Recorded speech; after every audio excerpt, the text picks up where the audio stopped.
Bismillahirrahmanirrahim. Assalamualaikum warahmatullahi wabarakatuh. Kami dari kelompok 8 Manajemen Strategi Syariah akan memaparkan hasil analisis kami mengenai lingkungan eksternal dan internal brand fashion Erigo Apparel yang dirintis oleh Muhammad Sadat.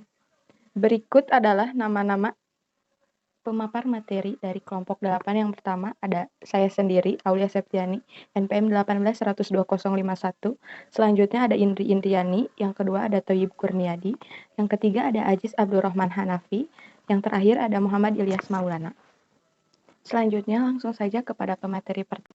Dari tahun 2015, pemesanan online melalui web. Dan pada tanggal 16 Maret, launching aplikasi di App Store. Erigo memutuskan bergabung dengan platform e-commerce Shopee pada tahun 2017. Semenjak bekerja sama dengan Shopee, angka penjualan produk Erigo meningkat secara signifikan. Bahkan sepanjang 2020, brand ini berhasil mencatat peningkatan penjualan hingga lebih dari 10 kali lipat dibanding tahun sebelumnya. Pada saat hari-hari besar seperti bulan Ramadan, ia menambahkan modal usahanya melalui Coinworks. Dikala permintaan pasar meningkat drastis, Sadat pun memperbanyak stok produknya. Sekian materi atau profil dari Erigo yang dapat saya.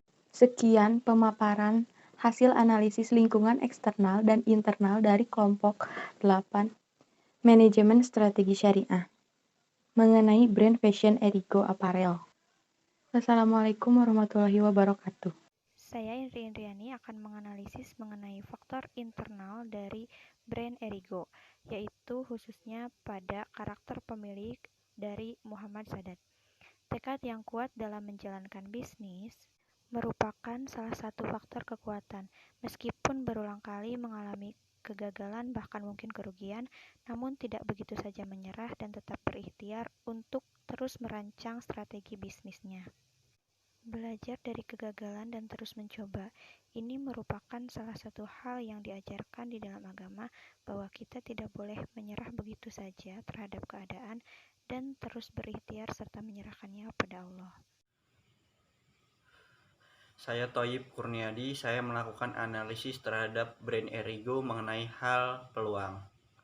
Peluangnya yaitu adanya iklan brand Erigo yang sudah sampai ke pasar internasional, yaitu tepatnya di New York Times Square.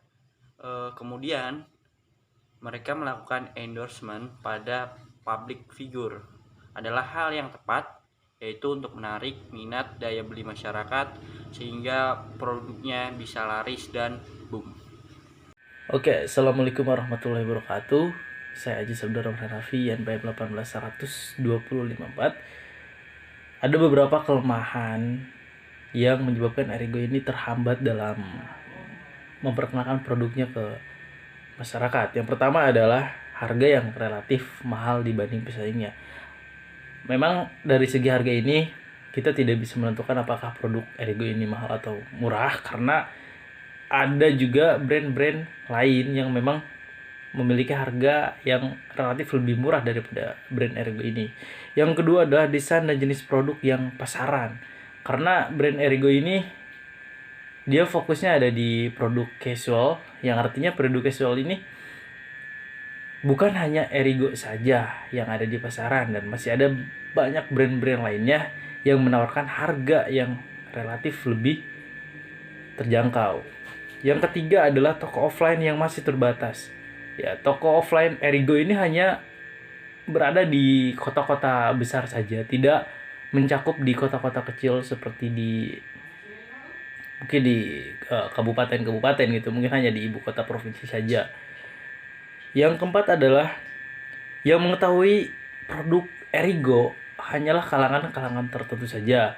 Artinya tidak semua elemen masyarakat mengetahui adanya produk Erigo ini. Yang terakhir adalah industri fashion yang sangat dinamis, yang mengharuskan Erigo lebih inovatif dan kreatif dalam mengembangkan bisnisnya. Seperti yang kita ketahui bahwa bisnis fashion, apalagi bisnis fashion yang niche marketnya anak muda, itu pasti dinamis banget mengikuti perkembangan zaman. kalau misalnya Erigo kedepannya tidak dapat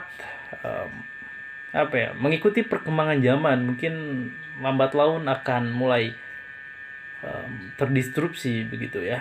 Jadi intinya adalah dari kelima kelemahan tersebut, yang kelemahan yang paling besar adalah dari kreatif dan inovatifnya. Jika ingin produk Erigo lebih maju dan lebih dikenal masyarakat luas, maka Erigo harus lebih mengutamakan produknya dalam hal kreatif dan inovatif seperti itu. Terima kasih, saya Ajis. Assalamualaikum warahmatullahi wabarakatuh. Bismillahirrahmanirrahim. Pada kesempatan kali ini saya akan memaparkan hasil dari analisis kelompok kami mengenai ancaman brand Erigo. Yang pertama ada persaingan antar perusahaan. Ini merupakan kekuatan terbesar dari berbagai pesaing lainnya. Strategi yang dijalankan oleh suatu perusahaan dapat berhasil jika perusahaan memberikan keunggulan kompetitif dibandingkan perusahaan pesaing, seperti penurunan harga, peningkatan kualitas, dan yang lainnya. Kemudian yang kedua, potensi masuknya pesaing baru. Semakin mudahnya perusahaan baru masuk ke industri tertentu, maka intensitas persaingan antar perusahaan akan meningkat. Kemudian yang ketiga, potensi pengembangan produk pengganti, di mana akan sangat berpengaruh apabila produk pengganti tersebut memiliki harga yang lebih murah, kualitas yang lebih bagus, dan biaya per anak konsumen juga menurun. Kemudian yang keempat ada daya tawar supplier. Dalam sebuah industri, semakin banyak supplier, maka harga yang dihasilkan akan semakin kompetitif. Kemudian dan yang terakhir ada daya tawar konsumen. Biasanya konsumen cenderung terbatas dalam memilih suatu produk.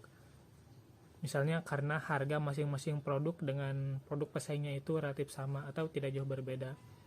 Sehingga konsumen biasanya memilih produk berdasarkan kepercayaan kepada preferensi merek. Mungkin cukup sekian yang dapat saya sampaikan. Terima kasih.